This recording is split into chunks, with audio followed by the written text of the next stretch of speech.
الحمدللہ الحمدللہ رب العالمین والصلاة والسلام علی محمد الامین اعوذ باللہ من الشیطان الرجیم بسم اللہ الرحمن الرحیم۔ خواتین و حضرات، سورہ کہف کی آیت 74 سے درس کی ابتدا ہو رہی ہے۔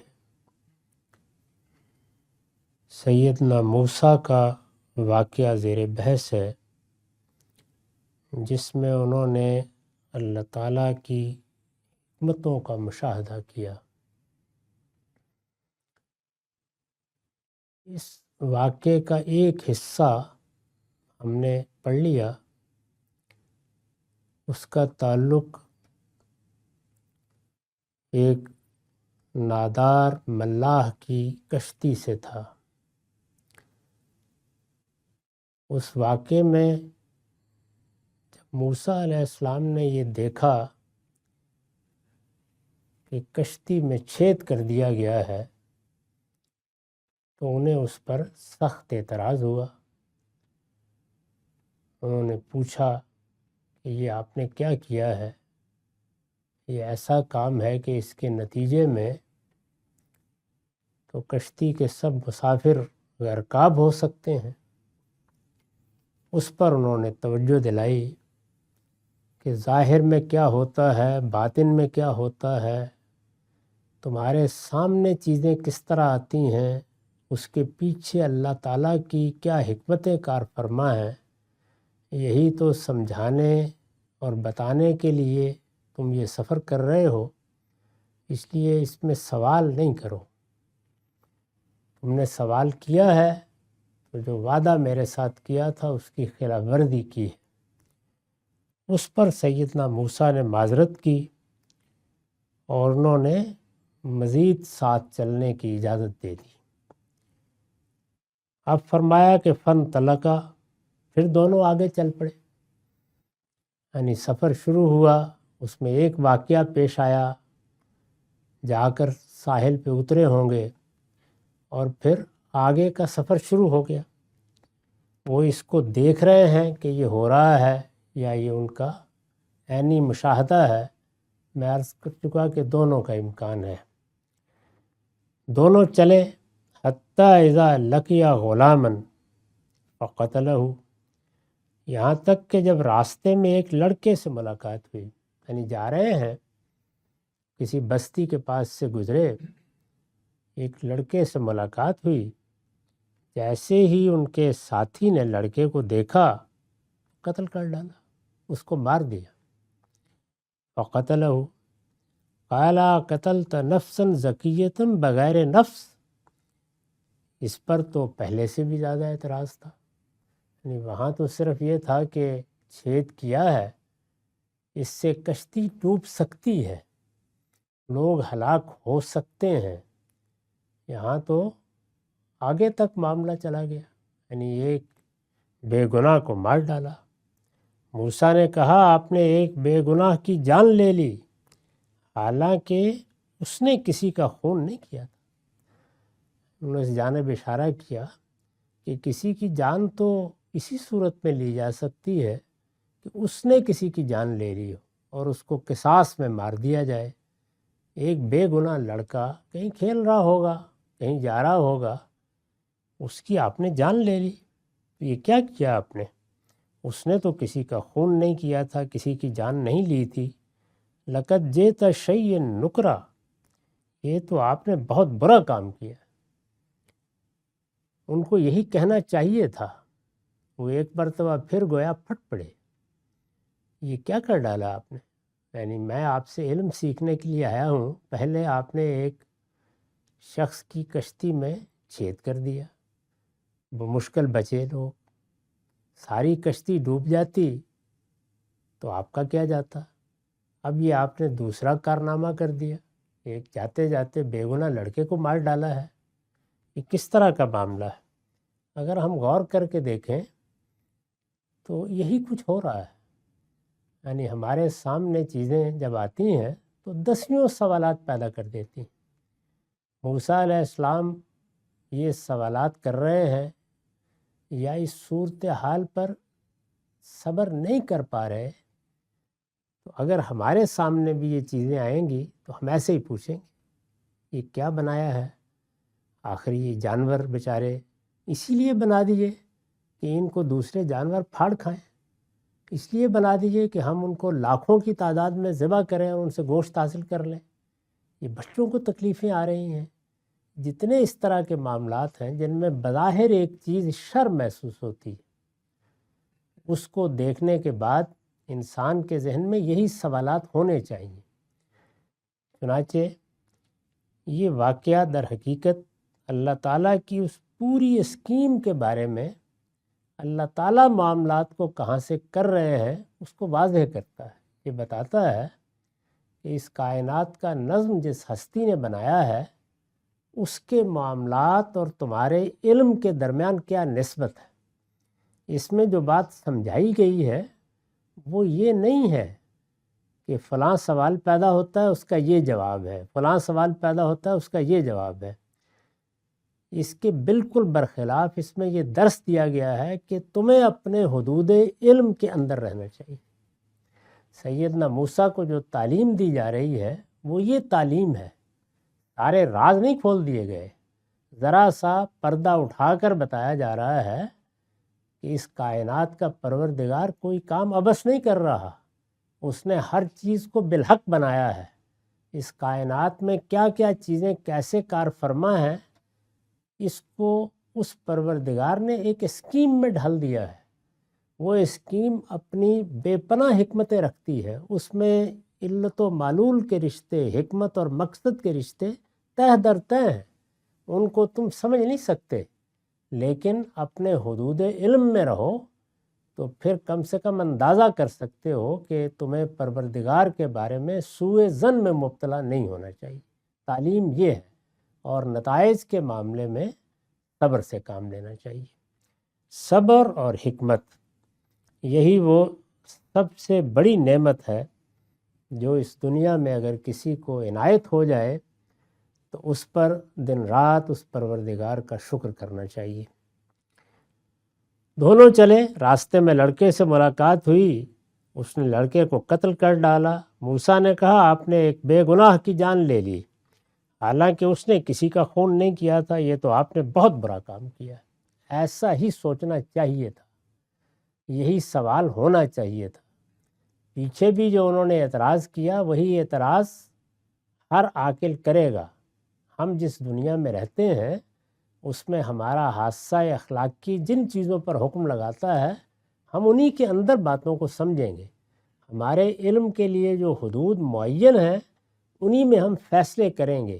ساری خرابی اس وقت پیدا ہوتی ہے جب انسان اپنے حدود علم سے ماورا کے بارے میں جاننا چاہتا ہے، حکم لگانا چاہتا ہے، فیصلہ سنا دینا چاہتا ہے۔ وہ اگر اپنے حدود علم میں رہ کر چیزوں پر غور کرے تو وہ بھی ایک پوری دنیا ہے، وہی دنیا ہے جس میں سائنسی ذہن نے اتنی ایجادات کر ڈالی ہیں، ایسی سہولتیں پیدا کر دی ہیں کہ وہ بجائے خود ایک کارخانہ حیرت بن گئی ہیں۔ اور انسان کے لیے اس میں جس طرح بہتری کے سامان ہیں اسی طرح غور و خوض کے بھی بڑے سامان ہیں۔ یہ جو کچھ اللہ تعالیٰ عنایت فرماتا ہے وہ اپنے حدود علم میں اپنے علم اور اپنی عقل اور اپنی صلاحیتوں کو استعمال کرنے سے عطا فرماتا ہے۔ اس میں سب سے بڑی بات جو سمجھنے کی ہے وہ یہی ہے کہ ہم جس وقت کسی چیز کے بارے میں غور کریں، جس وقت کسی چیز کے بارے میں رائے قائم کریں، جب کسی معاملے میں کوئی فیصلہ دیں تو سب سے پہلی بحث علم کی بحث ہے، باقی چیزیں اس کے بعد ہیں۔ میرا علم کہاں سے شروع ہوتا ہے، میرا علم کہاں پر ختم ہو جاتا ہے، اس کو بالکل متعین طریقے پر بارہا میں نے واضح کرنے کی کوشش کی ہے کہ جس پہلو سے آپ اپنے وجود کی تحلیل کر لیں، یہ حقیقت ہے کہ ہمارا علم ہمارے اس اضطراری معلومات سے شروع ہوتا ہے جو ہمارے اندر ودیت ہے۔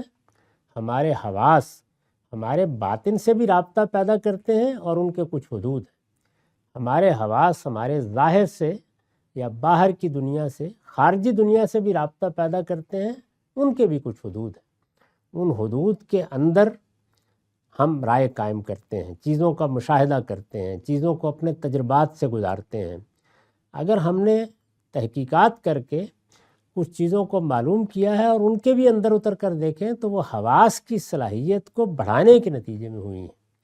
جب آپ ان اپنی ذرائع سے کام لے کے معلومات جمع کر لیتے ہیں تو پھر ہمیں عقل دی گئی ہے، وہ کچھ عقلی سوالات بھی پیدا کرتی ہے اور کچھ عقلی نتائج بھی ہمارے سامنے رکھ دیتی ہے۔ ان میں سے بعض نتائج وجوب کے درجے میں ہوتے ہیں، لازماً نکلتے ہیں، ان سے مفر نہیں ہوتی، گریز کا راستہ نہیں ہوتا، اور کچھ نتائج امکانی ہوتے ہیں۔ امکانی نتائج ہمیں توجہ دلاتے ہیں کہ یہ بھی ممکن ہے، یہ بھی ممکن ہے، یہ بھی ممکن ہے، انہیں ہم اسی حیثیت سے پیش کریں اور پھر ان پر تحقیق کریں، یہاں تک کہ کوئی چیز ہمارے تجربے اور مشاہدے میں اس طرح آ جائے کہ اس کے بارے میں بھی ہم کوئی حتمی رائے دے سکیں۔ تو ہمارے علم کا اصل میں یہی طریقہ ہے، وہ ایسے ہی کام کرتا ہے اور اس کے نتیجے میں ایک دنیا پیدا کر لیتا ہے۔ اس سے جب ہم آگے بڑھتے ہیں تو آگے بڑھنے میں کیا ہوتا ہے، امکانی چیزوں کے بارے میں ہم پھر اپنے تخیل کو کار فرما کرتے ہیں، اور بجائے اس کے کہ ان کو امکانات کی صورت میں پیش کریں، حقائق کی صورت میں پیش کرنا شروع کر دیتے ہیں۔ یہ ایک نوعیت کا تجاوز ہے جو ما بعد طبیعیات کی بحثوں میں ہوا، فلسفیوں نے کیا، صوفیہ نے بھی کیا۔ دوسرا یہ ہے کہ اس سے پیچھے جا کر حواس کی اپنی دنیا کو بھی چیلنج کرنا شروع کر دیتے ہیں۔ کیا فی الواقع جو کچھ ہم دیکھ رہے ہیں، جو کچھ ہم سن رہے ہیں، وہ حقیقی ہے یا غیر حقیقی ہے؟ ہمارا علم وہاں سے شروع ہوتا ہے، اس کے پیچھے جانے کے ہمارے پاس کوئی ذرائع نہیں ہے۔ چنانچہ نوبت وہاں تک پہنچ جاتی ہے کہ پھر اپنا وجود بھی تشکیک کا ہدف بن جاتا ہے، اور آدمی یہاں کھڑا ہو جاتا ہے کہ میں سوچتا ہوں اس لیے میں ہوں، اس سے آگے جانا ہی ممکن نہیں رہتا۔ تو اللہ تعالیٰ نے جو تعلیم ہمیں دی ہے وہ یہ ہے کہ ہم اپنے علم میں اپنے حواس پر اعتماد کرنا سیکھیں۔ یہ دنیا اللہ تعالیٰ نے بنائی ہے، اس میں اس نے جو ذرائع علم ہمیں دیے ہیں ان پر اعتماد کریں گے تو اس سے کچھ بات آگے بڑھے گی۔ وہ اعتماد اسی درجے کا ہونا چاہیے جس حد تک ان حواس سے ہماری مناسبت ہے۔ ہمارے اندر کا اضطراری علم معلومات سے تعلق پیدا کرتا ہے اور علم کا پروسیس شروع ہو جاتا ہے۔ میں نے عرض کر دیا کہ اس کے لازمی نتائج کیا ہیں، وہ کہاں تک پہنچاتا ہے۔ سیدنا موسیٰ علیہ السلام اس دائرے میں کھڑے ہو کر سوال کر رہے ہیں، اس دائرے میں کھڑے ہو کے اعتراض کر رہے ہیں، اور ان کو اعتراض کرنا چاہیے۔ تو یہاں پر بھی انہوں نے بالکل صحیح اعتراض کیا ہے کہ جب یہ بات اخلاقی لحاظ سے طے ہے کہ انسان کی جان کو حرمت حاصل ہے، کسی انسان کی جان بغیر وجہ کے نہیں لی جا سکتی۔ اللہ تعالیٰ نے بھی اگر اپنی کتابوں میں جان لینے کا حق دیا ہے یا اپنی شریعت میں جان لینے کا حق دیا ہے تو اس کے حدود بالکل متعین کر دیے ہیں۔ چنانچہ سیدنا موسیٰ کی قومی کے حوالے سے قرآن میں نقل ہوا ہے کہ ہم نے ان کو یہ بتا دیا تھا کہ کسی انسان کی جان نہیں لی جا سکتی الا یہ کہ وہ کسی کی جان لے لے، اور یا وہ لوگوں کی جان، مال اور آبرو کے درپے ہو جائے، فساد پیدا کر۔ یہ دو ہی صورتیں ہیں جس میں کسی کی جان لی جا سکتی ہے۔ انہوں نے جب ایک راہ چلتے لڑکے کی جان لے لی تو کوئی وجہ نہیں تھی، نہ اس لڑکے نے کسی کو قتل کیا تھا، نہ اس نے کوئی فساد برپا کیا تھا، نہ وہ لوگوں کی جان، مال، آبرو کے درپے ہوا تھا۔ پھر جان کیوں لے لی؟ ظاہر ہے اسی سوال کو ذرا پیچھے لے جائیے۔ اللہ تعالیٰ نے ہمیں ایک بچہ دیا ہے، کھیل رہا تھا ہمارے ساتھ، بڑی محبت کا تعلق تھا، اٹھا لیا، کیوں اٹھا لیا؟ یعنی یہاں تو یہ ہے نا کہ ان کے ساتھ ایک شخص ہے جس نے قتل کر دیا ہے، تو وہ اعتراض کر رہے ہیں، لیکن یہ قتل تو اگر غور کر کے دیکھیں تو روز ہو رہا ہے۔ مصیبتیں آتی ہیں، ہم ان کے علت و معلول کے رشتے نہیں قائم کر پاتے، تکلیفیں آسمان سے اترتی ہیں، ان کی وجہ نہیں متعین کر پاتے۔ یعنی ظاہر میں جو احوال ہیں ان کی بنیاد پر اخلاقی سوالات پیدا ہوتے ہیں، اسی کو پرابلم آف ایول سے تعبیر کیا جاتا ہے۔ یعنی شر ہے، اس کے علل معلوم نہیں ہوتے، وجہ کیا ہے اس کی۔ تو یہاں پردہ اٹھا کے بتایا جا رہا ہے کہ اس کے پیچھے ایک علیم و حکیم ہستی کی اسکیم کار فرما ہے۔ اس اسکیم کو پورا سمجھ لینا یہ کسی کے بس میں نہیں ہے، البتہ کچھ حجاب اٹھا کے بتایا جا سکتا ہے کہ کیا کیا چیزیں پیش نظر ہو سکتی ہیں. یعنی گویا یوں سمجھیے کہ دیگ کا ایک دانہ ہے جو چکھنے کے لیے دے دیا اور پھر کہا کہ اس پر اب قیاس کر لو. کیوں؟ اس لیے کہ انسان کا معاملہ یا اس کے علم کا معاملہ یہی ہے. اس کو جب ایک چیز سمجھ میں آ جاتی ہے تو پھر اس کو عقلی استنتاج کے ذریعے سے وہ ایک کلیے میں تبدیل کر دیتا ہے. یہ بتانے اور سمجھانے کے لیے یہ سفر ہو رہا ہے. تو انہوں نے سخت اعتراض کیا اور یہ کہا کہ آپ نے ایک بے گناہ کی جان لے لی، حالانکہ اس نے کسی کا خون نہیں کیا تھا. یہ آپ نے بہت برا کام کیا ہے. قال الم اقل لک انک لن تستطیع معی صبرا. اس نے کہا میں نے تم سے کہا نہیں تھا کہ تم میرے ساتھ صبر نہیں کر سکو. یعنی وہی یہ دیکھیے وہ جملہ بار بار دہرا رہے ہیں، میرے ساتھ صبر نہیں کر سکو گے اس لیے کہ میں جس دنیا میں کام کر رہا ہوں وہ دنیا تمہارے علم کی گرفت میں آ نہیں سکتی. اس میں کیا چیز کس طرح ہو رہی ہے، کس قاعدے پر ہو رہی ہے، وہ تمہارے سمجھنے کے دائرے سے باہر ہے. تو تم صبر نہیں کر سکو گے. یہ محض کوئی زجر کا جملہ نہیں ہے، یعنی تنبیہ نہیں کی جا رہی. وہ ایک حقیقت واقعہ بتا رہے ہیں کہ یہ آسان کام نہیں ہے. اسی لیے میں نے تمہیں کہا تھا کہ اعتماد کرو. جب اللہ نے تم سے کہا ہے کہ میرے پاس جا کر کچھ علم تمہیں حاصل ہوگا تو اس علم کے لیے صبر ناگزیر ہے. اس نے کہا میں نے تم سے کہا نہیں تھا کہ تم میرے ساتھ صبر نہیں کر سکو گے. قال ان سألتک عن شیء بعدہ فلا تصاحبنی. موسیٰ علیہ السلام کو تنبیہ ہوئی، وہ یہ بات سمجھ گئے کہ میرا معاملہ یہی ہے اور میں صبر نہیں کر پا رہا تو اس کے بھی وجوہ ہیں، اور یہ کہہ رہے ہیں تو اس کے بھی وجوہ ہیں. انہوں نے کہا ٹھیک ہے. موسیٰ نے کہا اس کے بعد اگر میں آپ سے کچھ پوچھوں تو آپ مجھے ساتھ نہ رکھیں. یعنی جتنا علم مجھے چاہیے وہ حاصل ہو گیا ہے.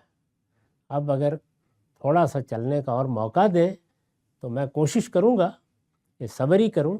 تاہم اگر نہ کر سکوں تو پھر یہ ساتھ بھی ختم ہو جائے گا. قال ان سألتک عن شیء بعدہ فلا تصاحبنی قد بلغت من لدنی عذرا. اس کے بعد میں اگر آپ سے کچھ پوچھوں تو آپ مجھے ساتھ نہ رکھیں. آپ میری طرف سے حد عذر کو پہنچ گئے. یعنی اب آپ کو حق حاصل ہے کہ آپ اس سفر میں مصاحبت کا خاتمہ کرتے. جتنا کچھ آپ نے مجھے بتانا تھا بتا دیا، جو مجھے سیکھنا تھا وہ میں نے سیکھ لیا. اب اس سفر میں اگر میں مزید صبر نہیں کرتا تو یہ ٹھیک ہے، آپ کا عذر بھی ٹھیک ہے اور مجھے بھی اب الگ ہو جانا چاہیے. یہ وعدہ انہوں نے کر لیا اور یہ بات بھی کہہ دی. آپ میری طرف سے حد عذر کو پہنچ گئے. قد بلغت من لدنی عذرا. یعنی اب آپ سے کوئی گلہ نہیں ہوگا، اب آپ سے کوئی شکایت نہیں ہوگی. معاملات واضح ہو گئے.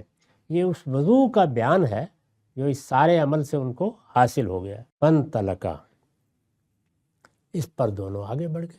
انہوں نے کہا اچھی بات ہے، اگر چلنے کے لیے مزید تیار ہو تو چلتے ہیں، لیکن یہ واضح ہو گیا کہ اب یہ آخری موقع ہے، اس کے بعد پھر دونوں جدا ہو جائیں گے.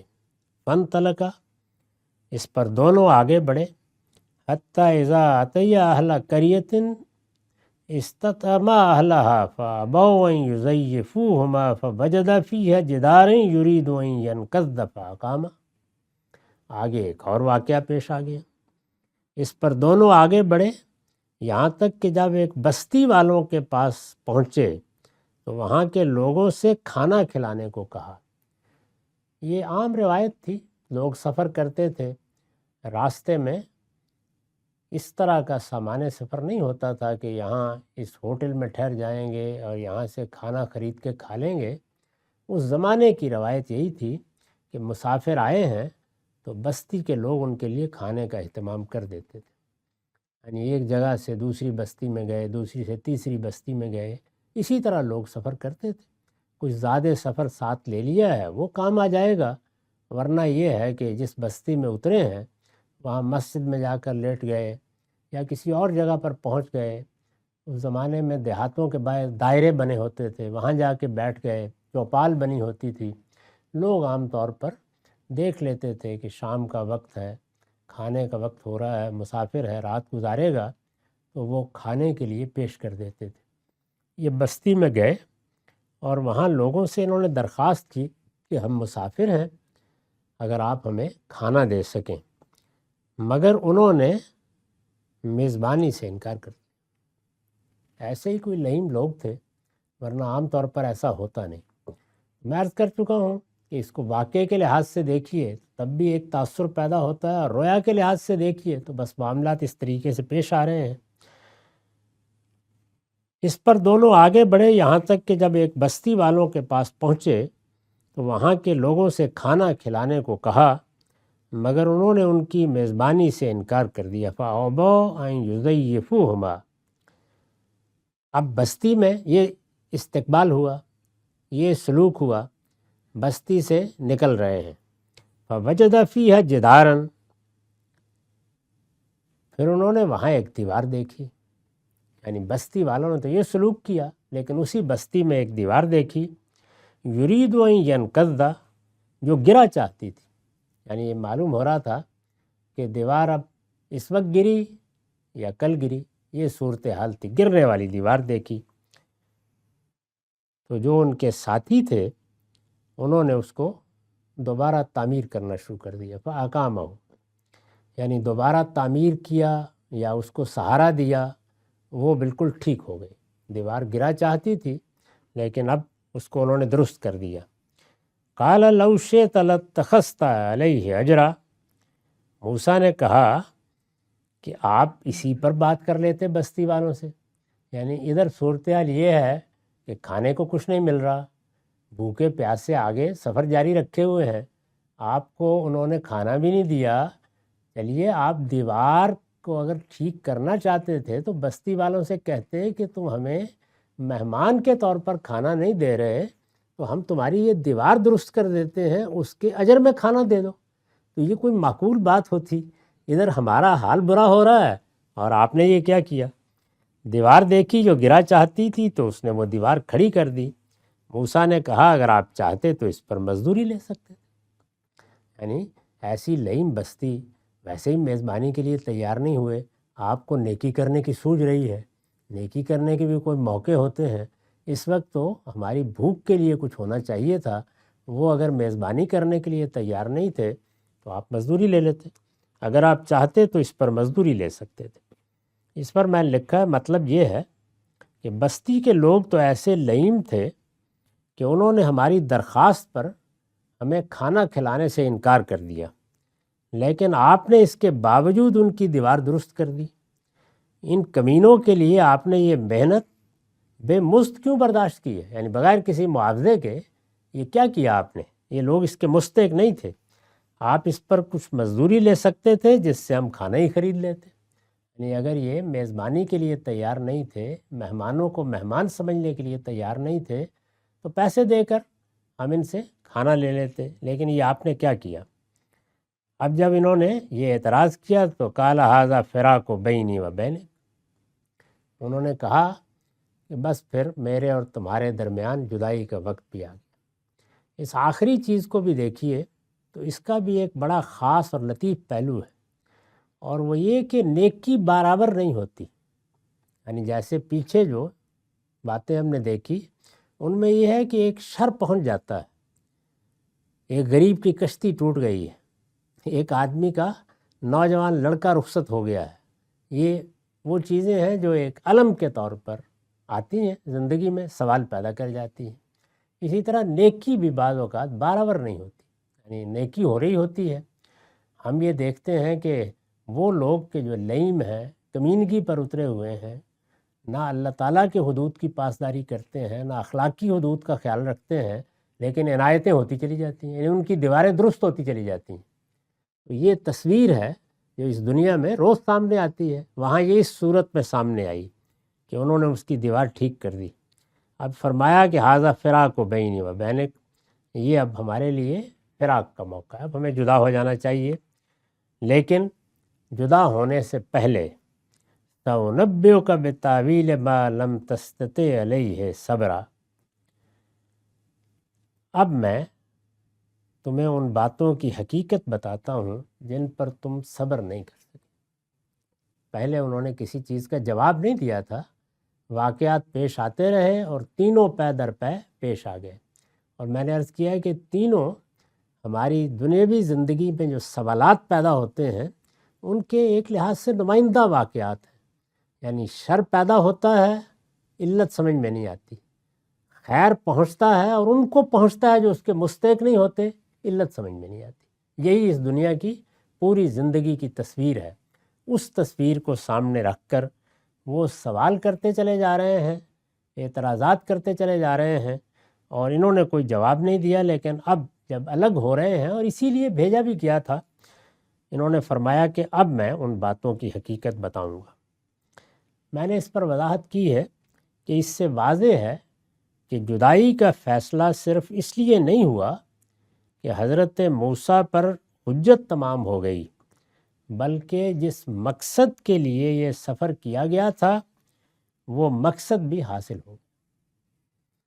اللہ تعالیٰ نے جس اسکیم کے تحت یہ سفر کرایا تھا وہ پوری ہو گئی۔ یہ معلوم ہو گیا کہ اتنا ہی علم کافی ہے۔